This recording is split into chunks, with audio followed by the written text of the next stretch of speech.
Kementerian Koperasi dan UKM Republik Indonesia mempersembahkan fitur pengesahan dan pelaporan perubahan anggaran dasar online pada Sismin BHKOP. Sejak peluncuran Sismin BHKOP pada bulan April 2016, ribuan koperasi baru dari seluruh Indonesia telah mendapatkan badan hukum dengan lebih mudah dan cepat. Kini, permohonan pengesahan dan pelaporan perubahan anggaran dasar juga bisa dilakukan melalui Sismin BHKOP. Prosedur-prosedur PAD yang manual dan lebih memakan banyak waktu dapat dipangkas dan diefisienkan dengan fitur ini. Sehingga, proses pengesahan dan pelaporan terkait perubahan bidang usaha maupun perubahan selain bidang usaha dapat dilaksanakan lebih cepat, mudah, dan murah.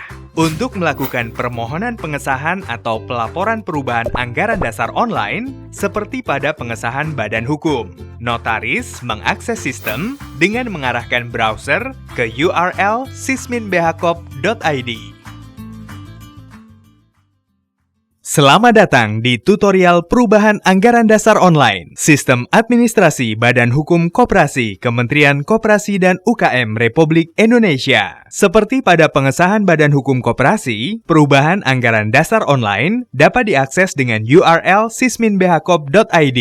Notaris memasukkan username dan password Sismin BHKOP yang telah dimiliki sebelumnya. Kemudian, silakan klik menu permohonan PAD Koperasi. Isilah domisili koperasi dengan memilih provinsi, kabupaten atau kota, dan kecamatan yang terkini. Selanjutnya, masukkanlah nomor badan hukum koperasi yang melakukan PAD. Sistem akan melakukan pencarian dan mengisi data-data terkait koperasi tersebut. Selanjutnya, lakukan perubahan seperlunya terkait nama koperasi, jenis koperasi, wilayah keanggotaan, dan atau bentuk koperasi. Langkah berikutnya adalah menekan tombol daftarkan. Anda akan mendapatkan template dokumen anggaran dasar sesuai jenis koperasi yang dipilih, yang dapat diunduh untuk digunakan sebagai acuan untuk rapat PAD. Selanjutnya, silahkan tekan langkah 2 untuk pengisian data pasca PAD. Bagian pertama yang harus diisi adalah legalitas koperasi pasca PAD. Isikanlah nomor akta PAD koperasi, tanggal akta PAD,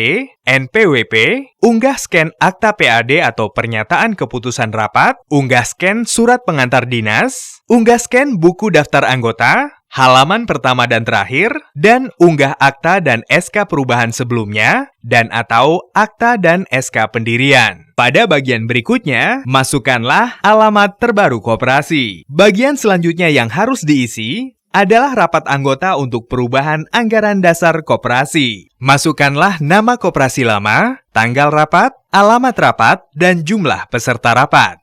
Jangan lupa untuk memastikan bahwa notaris telah memeriksa undangan rapat PAD dan quorum rapat telah terpenuhi sesuai ADART dan aturan yang ada. Dan unggahlah scan-scan dokumen berikut: berita acara rapat, daftar hadir rapat, serta fotokopi KTP pengurus dan pengawas. Berikutnya, masukkan aktivitas usaha koperasi pada bagian aktivitas usaha. Masukkan data pengawas dan pengurus terkini, periode, nama, hingga jabatannya. Bagian terakhir yang tak kalah penting adalah perubahan data koperasi itu sendiri. Isikan data sebelum dan sesudah perubahan. Berilah cek pada item-item yang berubah. Simpanan wajib, simpanan pokok, modal sendiri, modal usaha unit simpan pinjam, alamat, jenis koperasi, wilayah keanggotaan, pola pengelolaan, nama koperasi, jumlah anggota, usaha utama, usaha pendukung, dan usaha tambahan, masa jabatan, jangka waktu berdirinya koperasi, dan jika koperasi menyesuaikan ADART dengan undang-undang yang berlaku. Selanjutnya, tekan simpan untuk menyimpan dan mereview data-data tersebut. Notaris dapat memperbaiki atau mengajukan permohonan dengan tombol konfirmasi. Periksalah email Anda untuk kabar lebih lanjut apakah permohonan perlu diperbaiki ataukah disetujui. Jika permohonan telah disetujui, Anda dapat mengunduhnya dari sistem atau dari attachment email. Apabila mengalami kesulitan, layangkan email Anda ke info@sisminbhkop.id atau via telepon di 021 5299 2722 untuk bantuan lebih lanjut.